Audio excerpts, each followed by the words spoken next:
In this video, we'll be taking a look at two NFL games happening on September 18, 2022, and providing you with team picks and total picks for each one of those games. So 2 picks for each game, 4 picks in total. Welcome back to Cash Out Sports. Let's dive right into it. Oh, and don't forget to subscribe and to click the bell icon to get notified as soon as these videos get released, so that you have more time to plan out your bets as we provide these videos on a daily basis. I can guarantee that you'll have all the important information that you'll need on these two NFL games after fully watching this video. One more thing before we start. If you would like to gain access to our best exclusive betting picks to take your sports betting journey to the next level, then check out our Patreon in the link down below, where we offer anywhere from 1 betting pick a day up to 10 betting picks a day and much more. Now let's get started.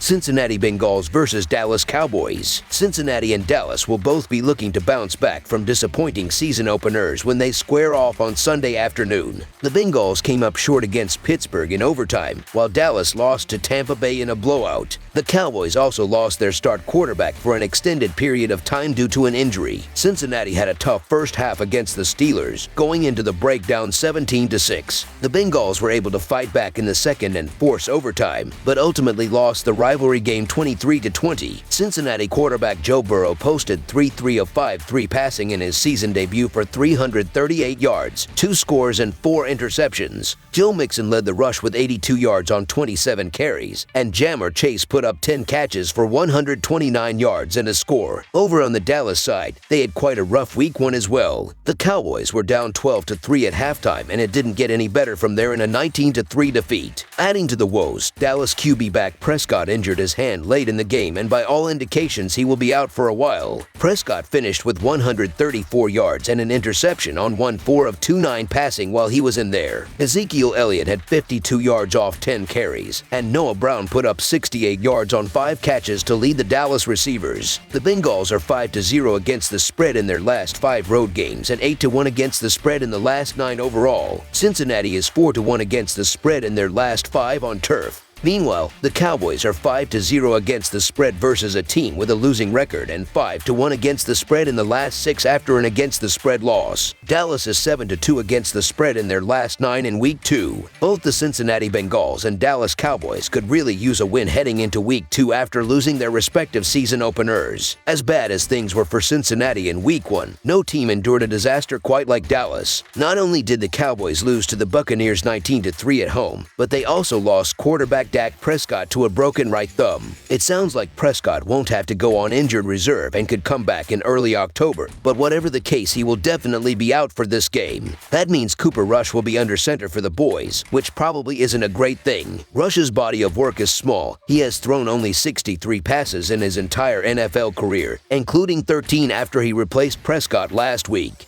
Even when Prescott was in the game, Dallas offense did next to nothing. As such, there is hardly any reason for encouragement as head coach Mike McCarthy's club prepares to face Cincinnati. Joe Burrow turned the ball over a ridiculous 5 times against Pittsburgh last weekend, and Cincinnati was still an extra point away from winning. Even though the Bengals were favored, when you cough it up 5 times and still basically beat a heated division rival, you are doing at least some things right. And it's not like Burrow can be expected to be that bad again. After all, this is a guy who was the #1 overall pick in 2020 and led his team to the Super Bowl last season. Plus, the Bengals will most likely win this game with their defense. Burrow shouldn't have to be amazing, since he was in the top half of the NFL in total defense in 2021 and was tied for 11th in sacks with 42. The unit held Pittsburgh to 267 yards of total offense on 4.4 yards per play in Week 1. I don't see Rush and the Cowboys moving the ball with any kind of consistency on Sunday. The Bengals are 8-1 against the spread in their last 9 overall, 5-0 against the spread in their last 5 on the road, and 7-2 against the spread in their last 9 following a loss. Dallas is 1-4 against the spread in its last 5 at home. Count on Cincinnati winning big. So the Cincinnati Bengals to win and cover the spread as favorites is our full game side pick. The under is 6-0 in the Bengals' last 6 overall and 27-2 in their last 29 on the road. It is also 10-3 in the Cowboys' last 13 overall and 5-2 in their last 7 at home. Additionally, the under is 5-1 in the last 6 meetings between the two teams. Cincinnati has now gone under the total in 6 consecutive games. The Cowboys are going to struggle to move the ball without Prescott on the field, especially if their offensive line plays like it did last week. Rush is not going to be given enough time to have success in his second career start. Cincinnati's offense did not put together a smooth performance last week, so I am not going to expect a complete turnaround in Week 2 against a solid Dallas defense. This isn't a huge number, but it's also not the smallest of the week. Two other game totals are lower. One is also 41.5 and another is barely higher at 42. As such, this is a game in which one offense is led by Cooper Rush and the other is coming off a 5-turnover, 7-sack performance. Burrow may be running for his life again in Week 2, as he first had TJ Watt coming at him and now it will be Micah Parsons. Something like a 24-17 final score, and I wouldn't be surprised if it's more along the lines of 24-13.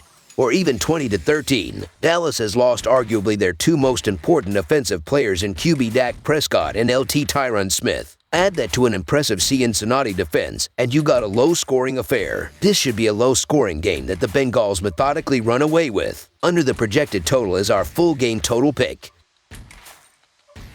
Houston Texans versus Denver Broncos. The Denver Broncos will play their home opener on Sunday afternoon against the Houston Texans. The Broncos lost their opener to fall to 0-1 while the Texans had a rare tie and are 0-0-1. Denver won the last meeting between these two teams in 2019, beating the Texans 38-24. The Broncos come in as an 11-point favorite in the early lines. The Houston Texans will try to finish the job after starting the year with a 20-20 tie against the Colts last time out. Davis Mills has thrown for 240 yards and 2 touchdowns on 62.2% passing, while Rex Burkhead and Damon Pierce have combined for 73 rushing yards so far this season. Brandon Cooks leads the Texans with 7 grabs for 82 yards as well this season. On defense, Kamu Grugier-Hill has a team-high 18 total tackles including 14 solo tackles, and Jonathan Owens has 15 total tackles with 11 solo tackles this season. Jerry Hughes also has a pair of sacks and an interception up to this point. The Denver Broncos will look to rebound after their 17-16 loss to Seattle on Monday night. Russell Wilson's thrown for 340 yards and a touchdown on 69% passing, while Melvin Gordon 3 and Javonte Williams have combined for 101 rushing yards so far. Jerry Jeudy has a team-high 102 receiving yards with a touchdown, while Cortland Sutton has 72 receiving yards, and the aforementioned Williams has a team-high 11 catches for 65 yards this season. On defense, Alex Singleton and Justin Simmons each have a team-high 9 total tackles, while Bradley Chubb has a pair of sacks so far this season. Houston is 4-1 against the spread in their last 5 games overall and 1-4 against the spread in their last 5 games against a team with a losing record, while the under is 6-1 in their last 7 games as a road underdog.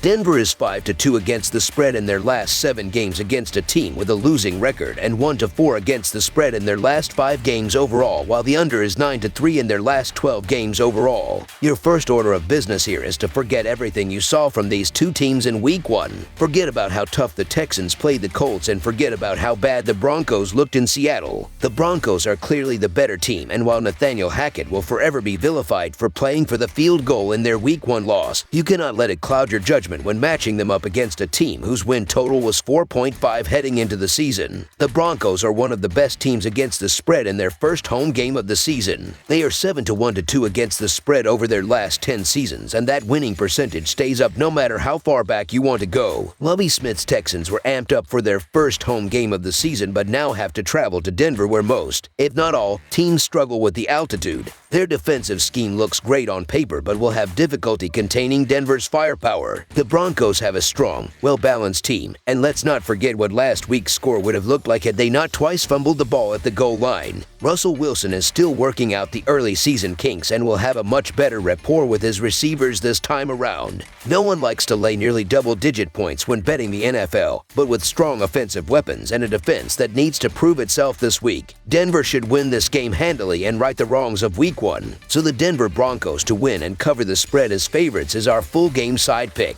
After last week's debacle on the road, the Broncos know they need to right the ship and will take it out on a Houston defense that played well enough to eke out a tie against the Colts, but won't be able to handle Denver's offense. Nathaniel Hackett's admission of regret from Week 1 will likely show up in the form of letting Russell Wilson do his thing and having offensive coordinator Justin out 10 call plays of a less conservative nature. The 1-2 punch out of the backfield will shine bright against a Texans defense that allowed 177 rushing yards last week, and Wilson will line up more shots to his his wide receivers than we witnessed in Week 1. The results will be exactly what we expected to see during the preseason. Meanwhile, the Texans are going to have a tough time consistently moving the ball against Denver. Defensive coordinator Ejiro Evero is a branch on the Vic Fangio coaching tree, and he plans on being aggressive against this mediocre offensive line of Houston. We can expect a heavy blitz package and lots of pressure on quarterback Davis Mills. The Texans gave it all they got in Week 1, but heading into Denver, playing in that altitude and facing an angry team looking to rebound is going to make scoring very difficult for them. I don't expect a ton of carryover from Houston's successful debut this season, but I'm also not fond of a lot of the decisions that Denver's coaching staff made in the loss to Seattle, and Denver also has to show that they can score instead of coughing the ball up on the goal line. I believe that this is going to be an ugly game that stays below the total. Under the projected total is our full game total pick. That's all for now, so if you have any other games you would like reviewed, then leave a comment down below with the game you would like analyzed. Subscribe to our channel, leave a like on this video, and we'll get to it as soon as we possibly can. We would also love to hear your opinion on the picks presented to you in this video, whether you agree or disagree with them, so leave a comment down below and do let us know.